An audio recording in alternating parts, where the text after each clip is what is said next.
co-hosted by the Japanese Forestry Agency, Kasetsart University, the Thai Royal Forest Department, FAO, and ITTO. For those of you I have not yet met, I'm Jennifer Conje, and I'm the Director of Forest Management at ITTO. So promoting responsibly sourced wood and non-wood forest products from sustainably managed production forest landscapes can contribute to a decarbonized society, biodiversity conservation, and the livelihoods of smallholder communities. However, sustainable forest management is a continual balancing act between timber production capacity and ensuring proper care for key environmental factors that ensure long-term sustainability of the ecosystem's multiple functions and services. In the face of a global biodiversity crisis, many countries have revised their forestry laws in the past decade, giving greater attention to biodiversity conservation and management. With many ecosystems changing rapidly in the face of climate change, the need to identify and leverage functional biodiversity and climate resilience through effective and practical adaptive forest management practices is even more critical.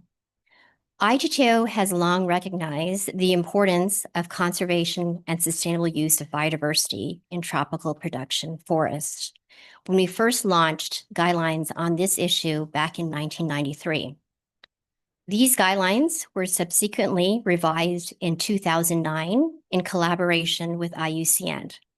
Together, we are continuing our efforts to work on further revising these guidelines to accommodate the dynamic changes in the technical and policy, forestry, and biodiversity landscape. And we hope to release these publicly updated versions of the guidelines in the later half of 2026. Today's speakers will canvass different aspects and initiatives contributing to the sustainable use and conservation of biodiversity in production forest landscapes in the Asia-Pacific region. This event reflects the longstanding collaboration that has existed between the different organizations involved on a range of different initiatives, including the CPF Initiative on Sustainable Wood for a Sustainable World. We hope that this side event will enrich your understanding of the importance of sustainable use and conservation of biodiversity in production forests to ensure healthy, productive ecosystems, as well as contributions to a forest-based bioeconomy and the livelihoods of forest-dependent communities. Now, I know it's just after lunchtime, so it's going to be a struggle to stay awake, but we have a lineup of very interesting speakers, and we look forward to this very fruitful exchange of ideas on this important topic. Thank you. So I now give the floor to Mr. KOCHI from the Japanese Forestry Agency.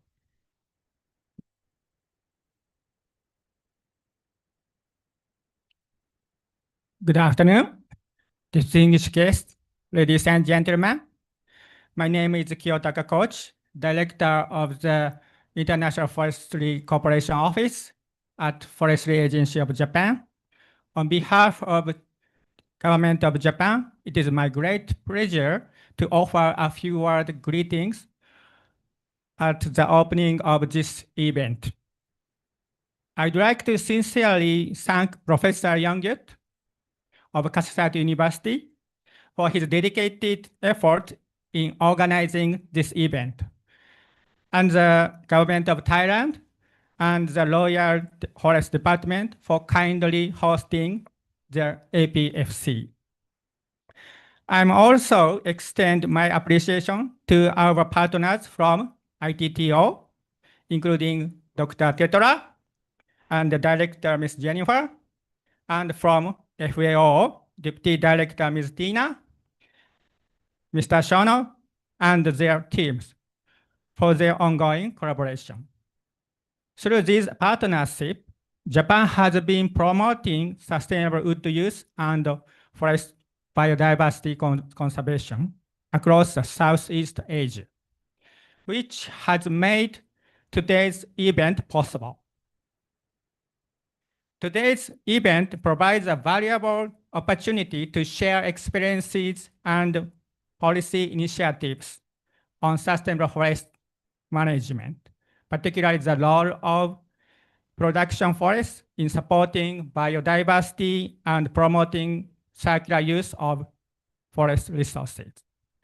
I hope today's event will further strengthen regional cooperation for forests that sustain both nature and people. Thank you very much.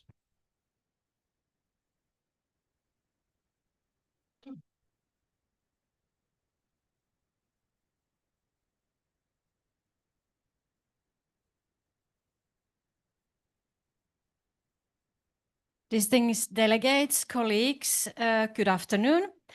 My name is Tiina Vahanen. I'm Deputy Director of FAO's Forestry Division. It's also my pleasure to welcome you all to this event, and big thanks to our co-organizers, Kasetsart University, ITTO, the Forest Agency of Japan, the Royal Forest Department of Thailand, and this is indeed a very timely discussion. This discussion also aligns very much with the FAO strategic framework and priorities, and also our shared commitment to help countries implement the Kunming-Montréal Global Framework on Biodiversity, UN Decade on Ecosystem Restoration, and the SDGs, in particular SDG 15, the Life on Land. So we have heard already during the sessions in many presentations and interventions how forests in the Asia-Pacific region are home to extraordinary biodiversity and provide vital ecosystem services that support livelihoods, resilience, food security, and cultural values. But yet they face really increasing pressures from climate change, from land use conversion and unsustainable practices. So mainstreaming biodiversity across agricultural sectors, including forestry sector, is no longer optional, it is essential. So the time for action is now. FAO's work in this area is guided by FAO's global strategy on mainstreaming biodiversity across agricultural sectors, which promotes integrated approaches to landscape and land use, cross-sectoral policy coherence, and inclusive governance. Through some of our initiatives, such as Sustainable Wood for a Sustainable World, Forest and Landscape Restoration, and others, and delivered through our targeted support to countries through our field projects across the world, we in FAO aim to strengthen the business case for biodiversity, enhance technical capacities, and mobilize innovative financing mechanisms. This side event provides a platform to share experiences, tools, and lessons learned from across the region.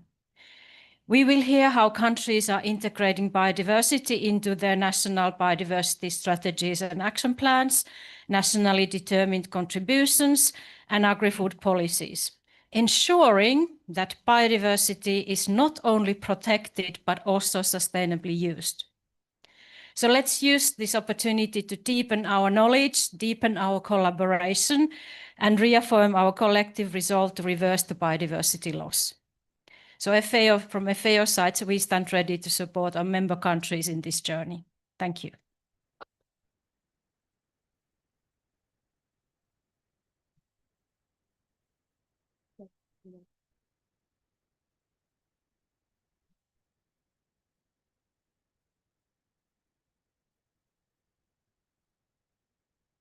Good afternoon, ladies and gentlemen. Thank you for the three very excellent opening remarks from ITTO, from our Japanese government, and also from FAO. My name is Li Jia. I will be the moderator for these sessions. Next, I would like to welcome the keynote speech from Professor Yongyut, to give our keynote speech. Thank you. Thank you very much, Richia. So good afternoon. It's my pleasure to talk with you today. So my presentation is the sustainable management of forest production landscape in support of the GBF. So mainly I will discuss the case study that have been implemented with the financial support from the government of Japan. Thank you very much. From the government of Germany through the ITTO projects. So I first start with the facts of Asia Pacific.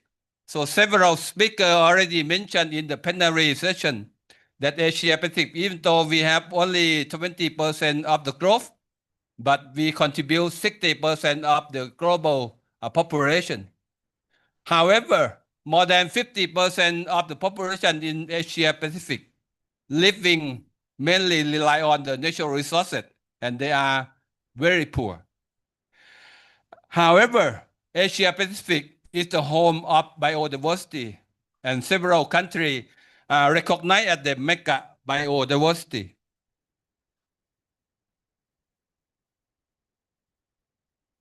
Next.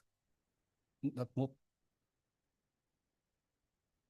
ไปหน้าต่อไป next ทำไมไม่ไป next please อ๋อไม่ไป okay so what is the role of the forest? So forest is not only the tree and the timber, but forest provide various ecosystems. So as you see in the PowerPoint, from the global assessment from the IPBES. So forests contribute to the land for regulation and very cost effective for the solution of the climate change and store a lot of the carbon, more than 2.4 billion. And also more than 2 million people rely on forests, and 4 billion people use the traditional plant from forest. And forest is the home of 80% of terrestrial biodiversity and contribute the rainfall. Next. So however, the tropical forest, particularly in Asia Pacific, have been degraded from several drivers, mainly from the unsuitable land use, land cover, climate change, overexploitation, and others. So in this morning, the delegate from FAO mentioned that the forest cover in Asia Pacific is increasing, but that one on the planted forest. However, the native forests are declining and have some problem to biodiversity loss and its ecosystem services. Next. Next. Okay. So this one showing the right now we have about 50% of the forest cover in ASEAN. And if you see on the table, only 15% have been designated up as the protected area. And the remaining 35 area are the production forest. So the biodiversity conservation, we cannot focus only in the protected area, but also hand in hand with the production landscape. Next one, please. So there is no further affection about the biodiversity conservation and development. So we have to go together in order to bring the curve of biodiversity conservation. Next.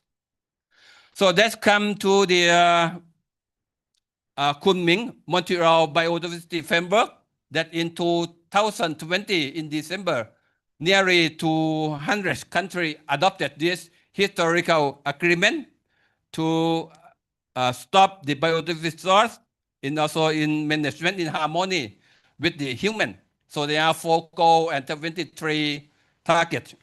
But in this afternoon, I would like to focus on 3 main targets. It's very important. So the one is to stop biodiversity loss, and second one to restore 30% of the degraded ecosystem, and 30 by 30 expand conservation area. And the last one is goal 10 to the promote sustainable forest management. Next. Come back. Yeah. So the production landscape, even though we have a 35%, but it faces more problem compared to the protected area. But however, there are some development and some approach that we can use, particularly in the recent year. For example, from the engagement of international policy, the Green Climate Fund, and also others. So I will go to one by one. Next one, please. So the first one, I will start with the target one. So this one is the recently completed project funded by the government of Japan. So along the Thai and Myanmar border, we have the problem of the displaced people from the law conflict, and also have some problem. So next one, please. So we use through the local participation and also innovative technology to enhance the capacity of the local people to safeguard community forests.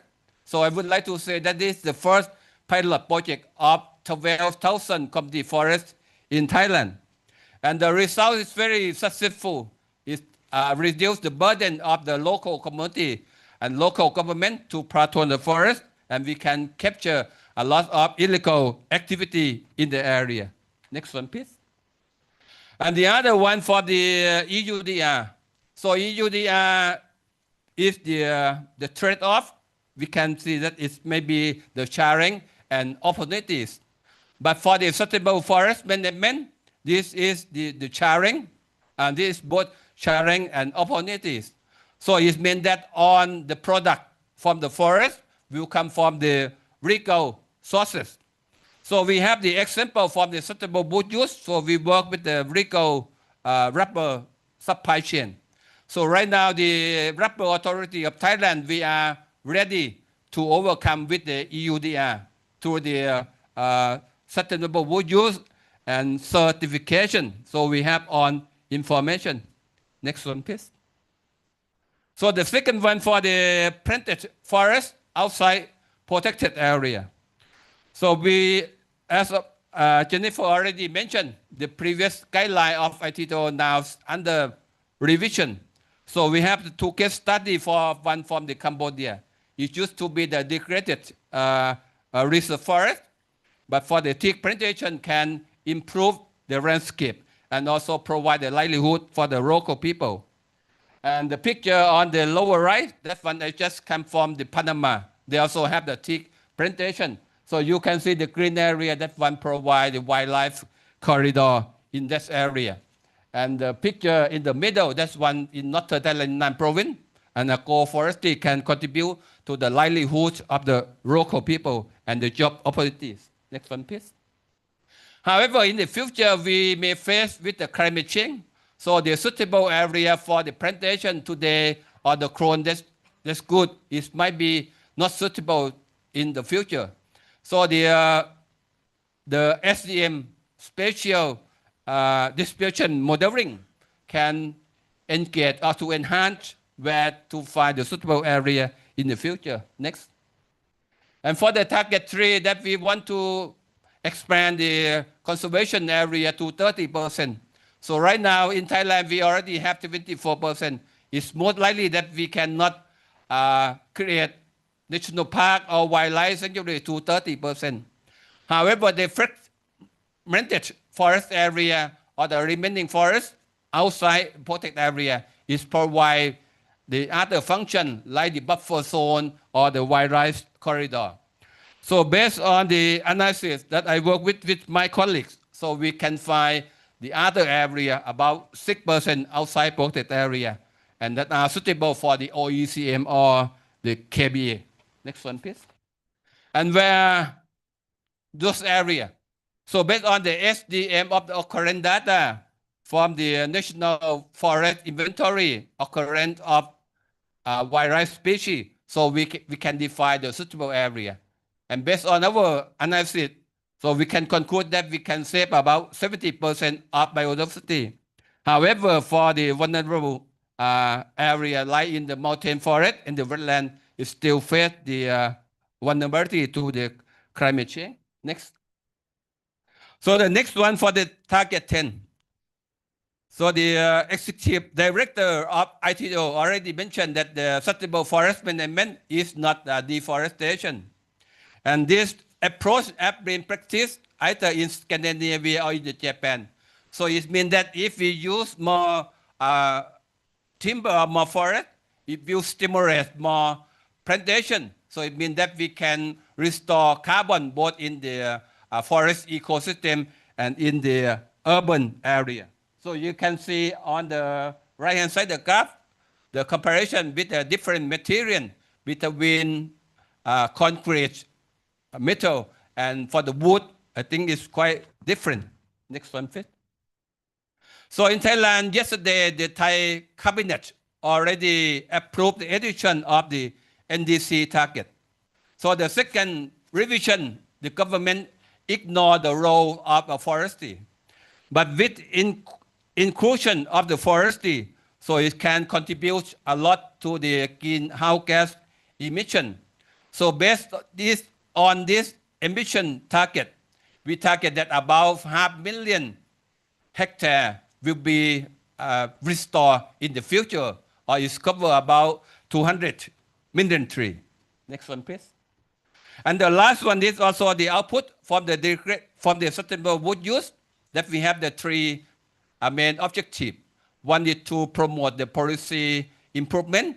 Second one, the capacity building up on stakeholders. And the last one, to promote the collaboration between wood consumer and wood producer. So at the end of the project, we can encourage the top company and also the wood producer sign MOU together. And for the next one, we would like to promote in the urban city, because in the urban area, the population will grow from right now about 50% to 60% in the near future. The last one, please. So in conclusion, I would like to say that sustainable forest management is not deforestation. It is one of the nature-based resolution, and it's a cheapest to mitigate the climate change. And forest is growing in the role of the ecosystem and also the suitable forest management, and bring both challenge and opportunities. And in the previous time, we have the fragmented response, or we can say that the silo implementation. So we can solve one problem, but anyhow, we also create the other problem. So the next approach and his holistic strategy are essential to sustain the management of forests while enhancing the resilience, both the people and the nature. So finally, I would like to thank the general support from the government of Japan, from Germany, and ITTO for generous support for our project in Thailand. Thank you very much.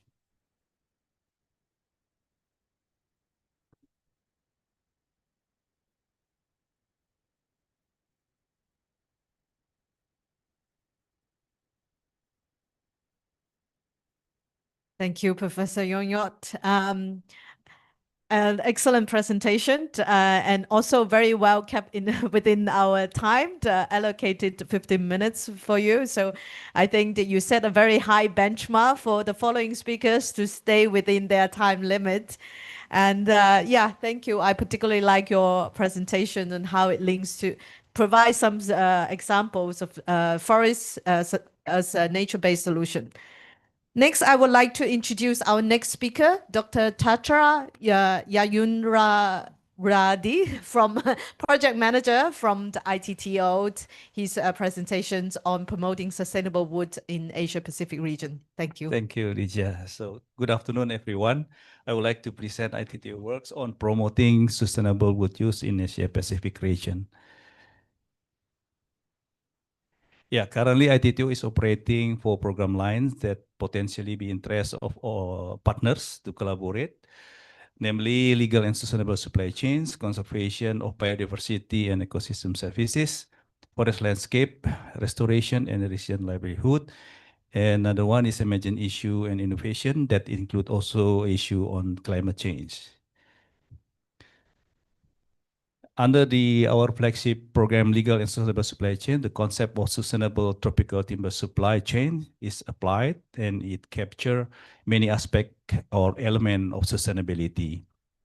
The program is also improve capacity of community and small and medium-sized enterprises to implement and demonstrate the timber produced and traded come from legal and sustainable sources. To strengthen tropical wood and wood product supply chain, ITTO working on the promotion of sustainable wood use in selected Asia Pacific countries with the support of the Japanese government. to strengthen domestic wood and wood products market in Vietnam, Thailand, Indonesia, Malaysia, and India. We promote the use of wood in construction in order to reduce carbon footprint of building houses in comparison to other materials, meaning that the wood offers great potential for greenhouse gas emissions reduction, and in turn will help countries to fulfill their NDC.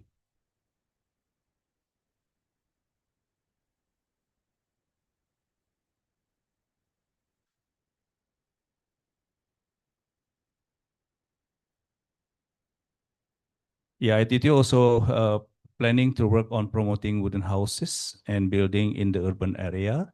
The objective is to promote sustainable wood use through increasing wooden buildings and housing constructions.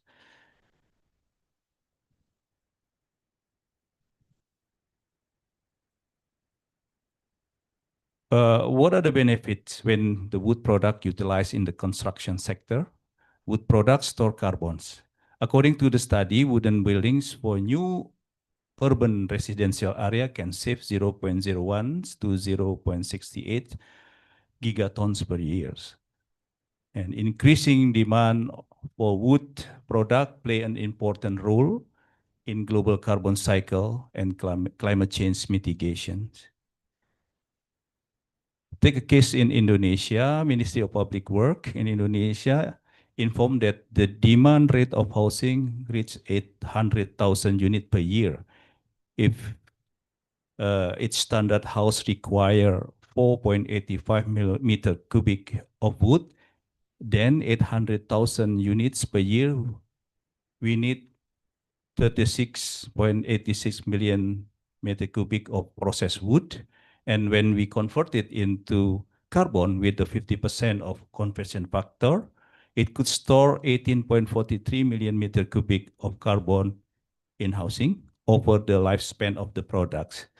Therefore, I think Indonesia, here is Pak Agus from the Ministry of Forestry of Indonesia, can play a significant role in promoting the use of renewable and environmentally friendly building materials for carbon storage. These are our 5 sustainable wood use projects in Asian countries and India. We have 1 project completed last year in Vietnam, 2 projects just in Indonesia and Thailand. We just declared complete in our 61st session of International Tropical Timber Council, convened in Panama. And other 2 projects are ongoing in Malaysia and India.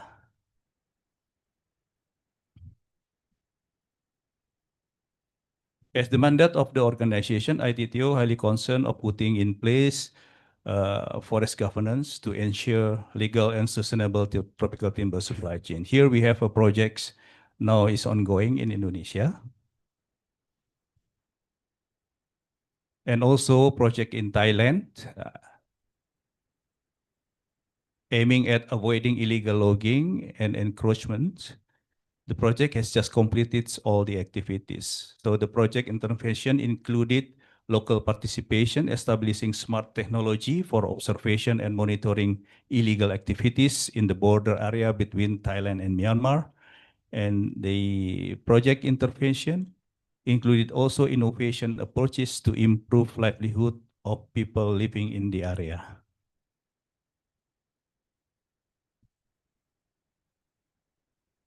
So our ongoing activities on legal sustainable supply chains that I would like to highlight is the ITTO Global Legal and Sustainable Timber Forum held annually in Macau, in China.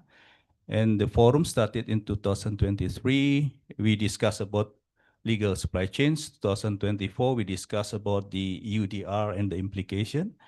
And unfortunately, our 2025 forum was cancelled because the unforeseen typhoon. So we already there, but then because of typhoon, we could not do anything. So the aim of organizing the Global Legal Sustainable Timber Forum are enhancing networking and collaboration among stakeholders, promoting sustainable forest management and buildings, and building legal and sustainable supply chains through effort to strengthen traceability, certification system, and encourage compliance with legal frameworks. I think I'm done with my slide. Thank you. Thank you very much, Dr. Tetra. Next, I would like to invite FAO representative, Mr. Kenichi Shono, to give the next presentation on forests and biodiversity in Asia Pacific progress, challenges, and future directions. Okay, thank you, Lija. And I'm actually presenting this on behalf of our moderator, Lija, as well. And yeah, as she introduced, I'll be presenting an overview on the forest and biodiversity in the region, progress, challenges, and future directions. Okay, so starting with a bit of a general overview. This is based on our latest Global Forest Resources Assessment 2025, which just came out 2 weeks ago. So this is based on very fresh data. So in 2025, we have 4.14 billion hectares of forest worldwide. And as you can see, 15% of that is in Asia, and another 4% is in Oceania region. And among the countries in our region, China, Australia, Indonesia, and India are among the top 10 most forested countries in the world. Looking at the trends in forest area. So this is looking at the annual net change in forest area between 1990 and 2025. So over the last 35 years. So as you can see, we're doing very well, especially Asia. We are leading in terms of net forest gains with consistent gains every year over the past 35 years. So this is regionally, this is a very good trend. But when you break it down further by country, the picture is a little bit different. So as you can see, there's a continuing rapid expansion of forest in China, which basically overshadows all the other changes happening in the region. So if you take China out of the equation, our gains in forest area is almost zero, or very modest at least. So China has this overshadowing impact on the regional trend. However, there are many countries that are still losing forest, and our current deforestation rate stands at 2.5 million hectares per year, which is still quite significant. One thing that characterizes our forest and biodiversity in this region is that they are closely linked to human activities. Asia has the lowest forest cover of all the regions in the world at 20% of the land cover versus 30% globally. We also have the lowest proportion of primary forest at only 15% of the forest area being categorized as being primary versus 33% globally. And we have the largest area of planted forest by far at 146 million hectares, which comprise 26% of our total forest cover versus only 8% globally. But on the other hand, we also lead the world in protection and conservation. So we have the largest share of forest in protected areas, with 26% of our total forest area being located in protected areas. We also have the largest proportion of forest designated for protection of soil and water at 20%. And there are significant overlaps between these categories, but nevertheless, they are protected. Now, looking at, so you might be asking, if we're doing so well in designating protected areas, then why don't we focus on the protected areas? Why do non-protected forests matter for biodiversity? Well, first, if you look at the chart on the right-hand side, production is still the most significant or the primary management objective of forest in our region at 31%. And another 26% is designated for multiple use, which usually includes production as one of the objectives. And on conservation side, there's only 13% that is managed primarily for biodiversity conservation. And as we all know, designating protected areas on paper is different from management on the ground. And there's many studies indicating that logging concessions can sometimes outperform protected areas in terms of resisting deforestation and degradation. So effectiveness and the designation is two different things. There's also uneven coverage of ecosystems because protected areas tend to be located in mountainous, inaccessible regions, whereas ecosystems that need most protection, maybe in the lowlands. And there's also many studies indicating that logged and otherwise managed forests not only provide timber and non-wood forest products, but also many services, non-use values, including biodiversity support. So this is why we care about non-protected areas, as Professor Yongyut mentioned in his presentation as well. So that was the regional global overview, and I want to switch gears a bit and talk a little bit about forest in the Kunming-Montréal Global Biodiversity Framework, which is based on Lija's work. So maybe you can complement as needed. So there are 23 objectives under the Kunming-Montréal Biodiversity Framework, as Dr. Yongyut mentioned, and forests are critical for the achievement of all 23 of them. But we listed here 6 targets where forests are particularly important. And again, Dr. Yongyut mentioned all of these, I think, in his presentation, so I will not go into it, but these relate to restoration, climate change, livelihood benefits, halting species loss, etc. So in order to analyze how forest and the forest-related actions are recognized or integrated in biodiversity targets, we did an internal assessment of 41 countries in the region, looking at the MBSAPs and see how forest-related actions are integrated in the plans to achieve the Kunming-Montréal Global Biodiversity Framework. And even though the results are preliminary, there's clear patterns emerging, as you see on the chart on the left-hand side, and I will explain this in the next slide. Okay, so here's the preliminary findings. So forests are considered critical, and they are very well recognized in ecosystem restoration, conservation area management, halting species extinction, climate change mitigation, and biodiversity mainstreaming in production sectors. So for these targets, forests are quite well recognized. On the other hand, the role of forests in SFM are insufficiently recognized in pollution control, business risk disclosure, sustainable consumption, biosafety and biotechnology, and gender equality. So these are areas where the role of forests need to be made more aware and strengthened. And this is my final slide. So as I explained, forests are vital for achieving biodiversity objectives, including all 23 targets under the Kunming-Montréal Biodiversity Framework. Forests and biodiversity in this region are closely linked to human activities. Although good progress has been made in terms of protection, restoration, gaining forest cover, challenges still remain in optimizing the role of forests for biodiversity. And these include the low primary forest cover, continuing deforestation, uneven progress towards SFM among the countries, and also uneven policy recognition of the role of forest and forestry. Non-protected and managed forests play a crucial role in biodiversity conservation.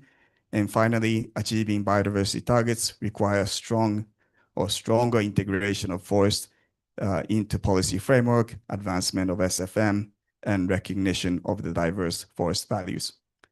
So I will stop here, and thank you very much.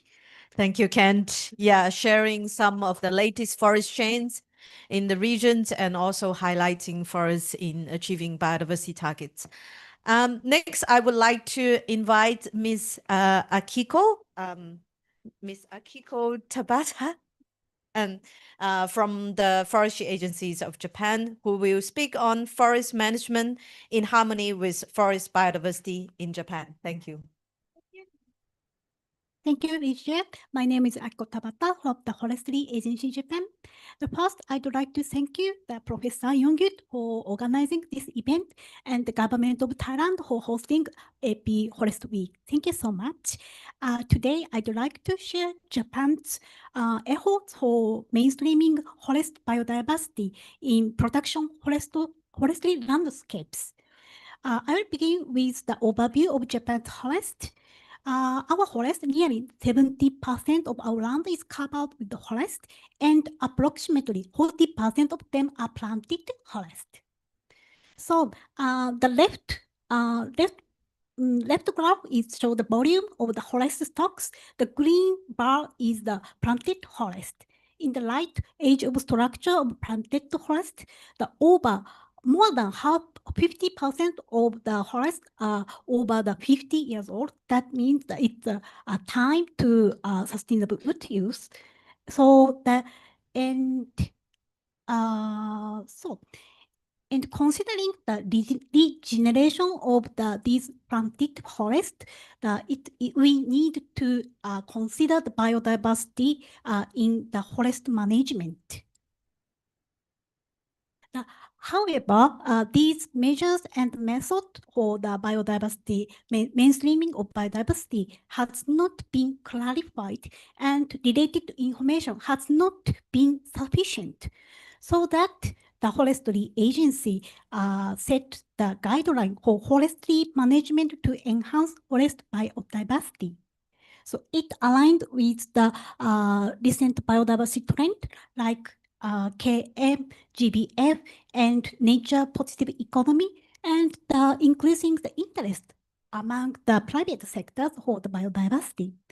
And so the object is that this guideline aims to preserve several approaches of forest management for enhancing forest biodiversity, and main users are forest owners, forestry entities. And we set two significances of the guideline. First is contribute to enhance of ecosystem services. And second, it's very interesting and unique, the creation of new profitable opportunities for forest owners.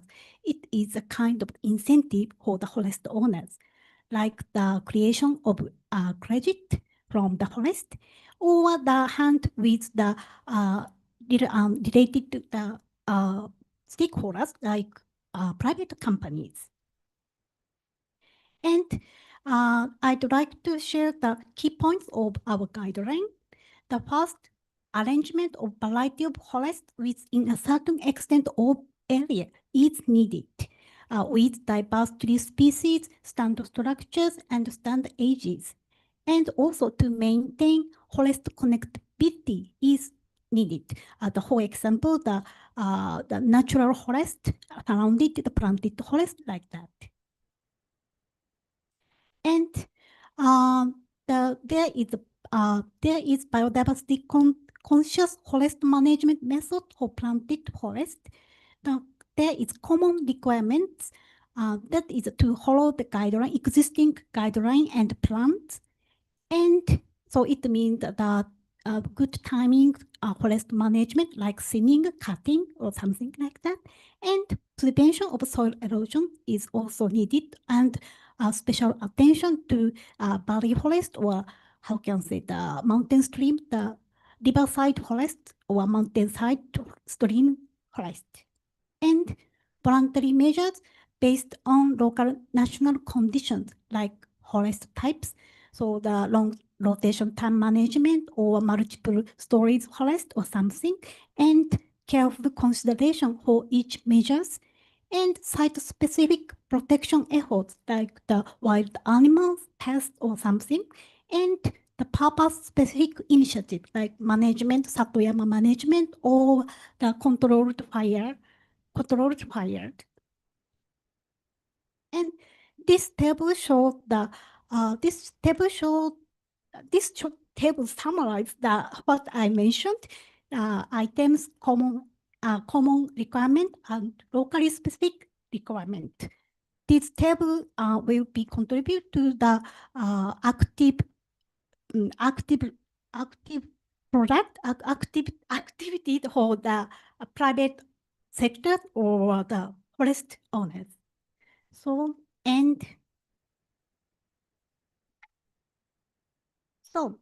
and I'd like to highlight the importance of learning the PDCA cycle, like setting activity targets, monitoring, and evaluation. So the continuous monitoring, adaptive management, and flexible plan revisions are needed. It's really important for the mainstreaming biodiversity in the planted forest. So that's all for me. Thank you very much. And just one more thing from me. So this is a Green Expo in 2027. We welcomed all your active participation in Yokohama in 2027. Thank you for your attention. Thank you. Thank you, Ms. Akiko. Next, I would like to introduce or invite Mr. Sapo Bonsut, who used to be a senior expert of the Royal Forest Department. He will be speaking to us on biocircular green model in Thailand. Thank you, Likia. Maybe many people know me well. My name is Paul, and today I will talk about the biocircular and clean economy or BCG in Thailand. Over the past several years, Thailand environmental conditions have changed year after years, and we can see that the average temperature is increasing, and also the greenhouse gas emission is increasing. Even the rainfall is reduced, and it causes a drought in many areas. And also we have waste, especially for the plastic foam or infectious waste that they are also increasing. And Thailand is also facing the social issue related to the excessive use of environmental resource. Of course, excessive use of resource. Yeah? This prevents Thailand from escaping the middle income trap to move forward to a high income country. And therefore, most SME business sector, it means the small, medium enterprise, have moved to the new economic model called the BCG model to help the Thai economy grow further while improving the quality of life of Thai people. Now we look at the BCG. What is BCG? The BCG model is a holistic economic model that Thailand has adopted for sustainable development. We have three letters, B, C, and G. B come from the bioeconomy that aim to use biological resources efficiently. And C come from a circular economy that aim to reduce resource loss. And G mean green economy, aim to reduce the environmental impact. Why Thailand choose the BCG model? Why not other business model?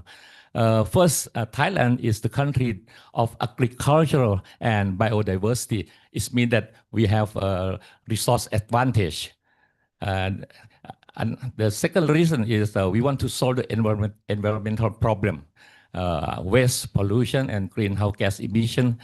And also we want to make the value added for our agricultural product and chain of the production. It means that we need to upgrade the traditional industry. And also we need to create economic stability. How? By reduce the reliance on imported technology and product from abroad. We have to do it by ourselves in Thailand. And also next is in line with the Sustainable Development Goal, or SDG. And the main target industry, including first is food and agriculture. We use the smart farming using the IoT or Internet of Things. Maybe you already know this one. We use all appliance or machine that link to the Internet. And we use a drone, use the data analytics to increase yield and reduce resources use. We use this technique to producing of the organic jasmine rice or high quality strawberry in Thailand, for example. Next target is the medical and wellness. We develop the medicine, medical supply and equipment from biological resources. We develop the vaccine and etiquette test kit for COVID-19 to reduce import. And also we produce the rice bran oil with antioxidant. We do the herbal extract and also alternative protein production from plant-based and also health service and wellness tourism. Another thing that we need is energy, biomaterial and biochemical.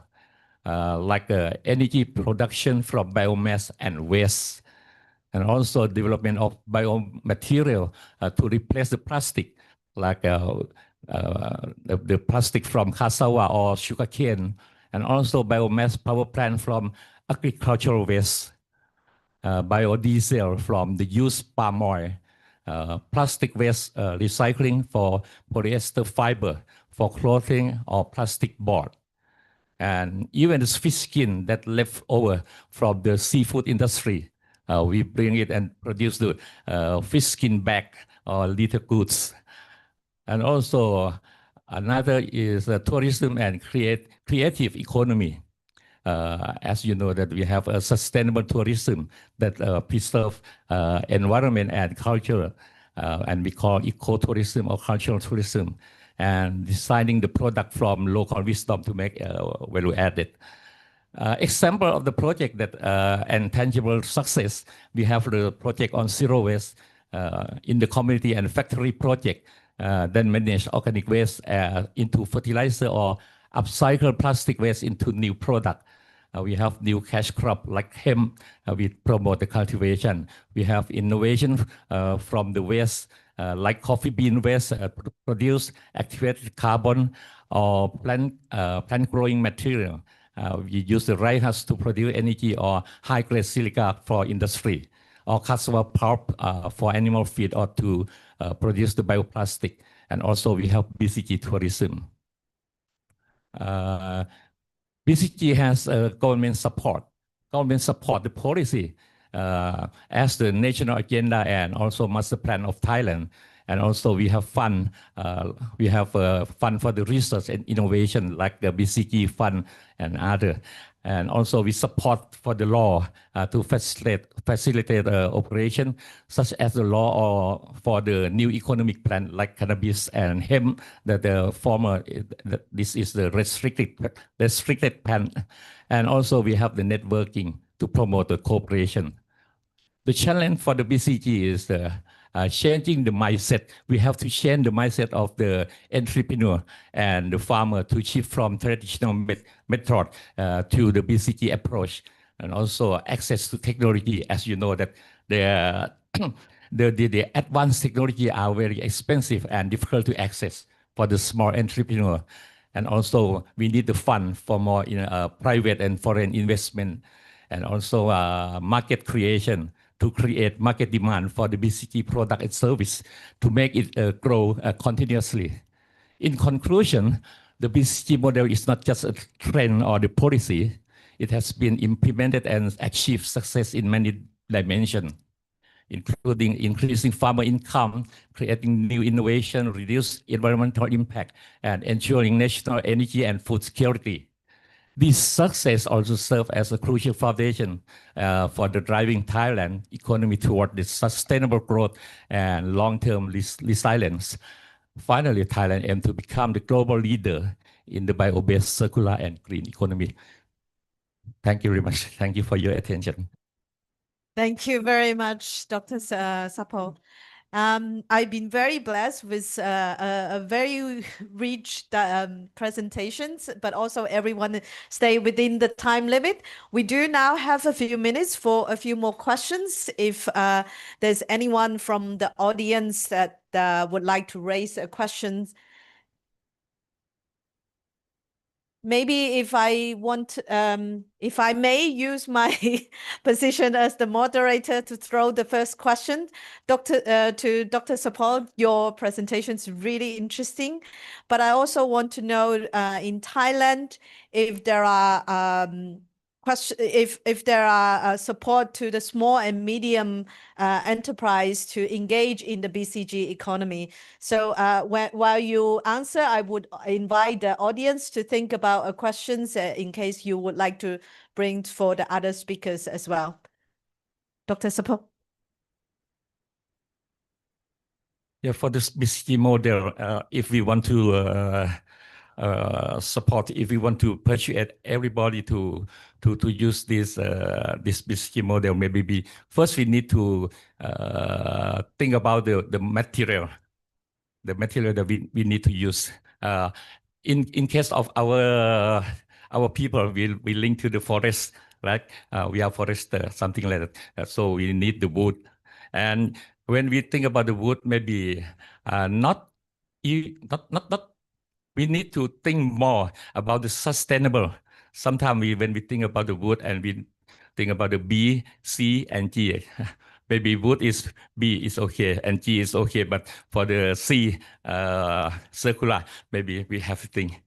I want to introduce one species, one wood species that is suitable for B, C, and G. That is the bamboo. If you know bamboo, you will know that the bamboo can do anything. Yeah, suitable for bio and circular and also the green. So if we think about bamboo, we will try to make use of bamboo in this BCG model, and it can create so many products. Everything that you imagine, it comes from bamboo. Even you can get the environmental better. Many things. I need the time, not limited time like this. Okay, thank you very much. Thank you very much, Dr. Supal. Any more questions from the audience for other speakers? We do have a few more minutes before we need to resume to the session, to the formal session.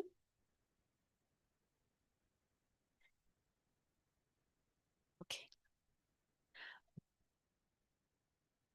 Thank you so much. I'm from Nepal, and we are currently working with a forest and farm producer organization in Nepal. And one of our group is the coffee producer groups. So I was very, interested with the informations regarding regarding the production materials from the coffee beans. So could you please elaborate on the what exactly the coffee bean waste that we've used to produce the plant production materials? Thank you. Thank you so much. Yes, for the coffee bean, when we get the coffee and we have the waste, we don't throw away, we don't burn the waste, but we make it into something more value added, like carbon, activated carbon, something like that we can sell, and maybe we can think about other things that can make it value added. For BCG model, we will not make this everything zero. We want to make everything zero waste, something like that. So all the waste will become the money. So, like, okay, understand. Thank you. So I understand the key is to really create a high added value chain. I think we, okay. Yes, please. May I? Yep. Thank you, Lisha. Well, thank you to all the presenters, of course. But again, I wanted to address Kun Supal, perhaps because his presentation was very full of practical applications. I think this is it's probably interest to a number of people, because besides the theory and the goals and the frameworks, it's really good to get examples of, okay, what in practical can be done. Thank you for mentioning bamboo. I was going to raise my hand to do that. You know, we share this with this strong interest. But yeah, so basically the point is also using residues from productions, from trees or other species. You mentioned other species which are not tree species. Is there any one of these species that you mentioned that is most promising or is the most advanced, that you think it has a better, what one of the applications that you think is the most promising among the ones that you mentioned? So, from my experience among all the species that I deal with, I think bamboo is the most impressive. Like in ITTO project, we have the project that we try to teach the villager to produce the biochar from bamboo. Biochar is the substance for the soil amendment. it look like the fertilizer. And we can use other wood to make the biochar, but the property of bamboo, the bamboo has the property of porosity.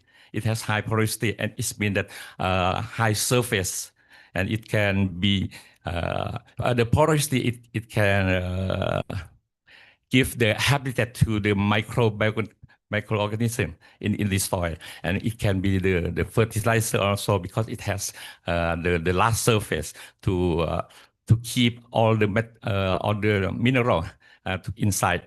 So in Thailand, we have to order chemical fertilizer from abroad a lot every year. So now after we teach how to make the biochar to the villager, to the people, they can do it by themselves, and they can change their vision. They change from chemical fertilizer that make the soil packed and not fertile in the future. Then they use biochar to mix with the soil, and it become the fertile soil.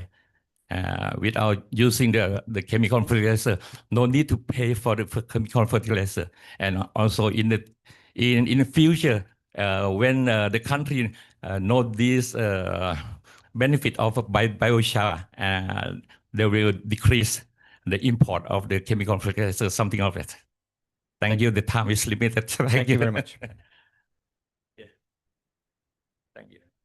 Do you want to say anything?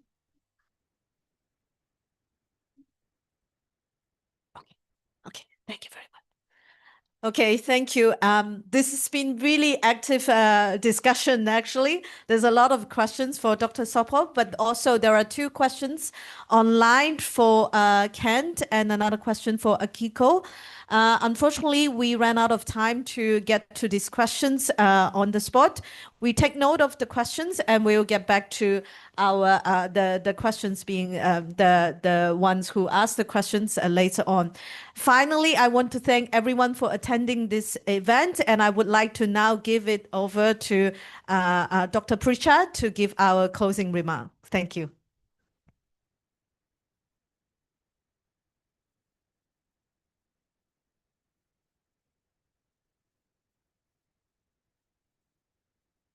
Thank you, Lygias. Distinguished speakers, colleagues, and participants, on behalf of organizers, Kasetsart University, ITTO, FAO, and Forest Agency of Japan, and the Royal Forest Department of Thailand, I would like to express our sincere appreciation for the insightful presentations and your active participation in the 2-day side event on sustainable wood use, biodiversity, and biocircular economy in the Asia-Pacific region. Throughout the session, we explore the interconnection between the sustainable wood use, biodiversity conservation, and the transition toward the biocircular economy. The 3 opening and the welcome remarks, 5 technical presentations, and their discussions highlighted how the sustainably managed production forests are vital in achieving the Kunming-Montréal Global Biodiversity Framework, and for realizing the APFC 31st theme, Healthy Forests Fit Their Futures. Okay. Several thoughts provoking that suggest emergent. The first one, promoting sustainable wood use, is not only compatible to forest conservation, but also essential for the strengthening legal and the sustainable value chains, as well as supporting local livelihood improvement. Second, regional collaboration and the knowledge sharing and the critical that bridging the gaps in the policy, financing, and the technical capacity. The third, empowering the smallholders and the local communities, as well as the advancing collaboration and the commitment between the wood producer and the wood consumer through the legal supply chains remains central to ensuring that the sustainable production forests deliver intangible benefits for the people, climate, and biodiversity. As we look forward, today's dialogue reinforces our collective commitment to the advanced practical and evidence-based approaches that integrate biodiversity, climate resilience, and the sustainable production. The exchange of the ideas among experts, policymakers, the practitioners, they have laid the foundation stone for the future cooperation and action towards the cleaner and the more sustainable Asia Pacific. Thank you once again to all speakers, partners, and the participants for your valuable contributions. Additionally, the final support from the government of the German and the government of Japan to implement the various projects to the ITTO are sincerely acknowledged. Let us continue work together to promote sustainable forest landscape and to overcome the global challenge. I thank you. Thank you, Dr. Prisha. With this, we close this excellent site event, and all delegates, if I may invite you to move back to the plenary room for the formal session. Thank you very much.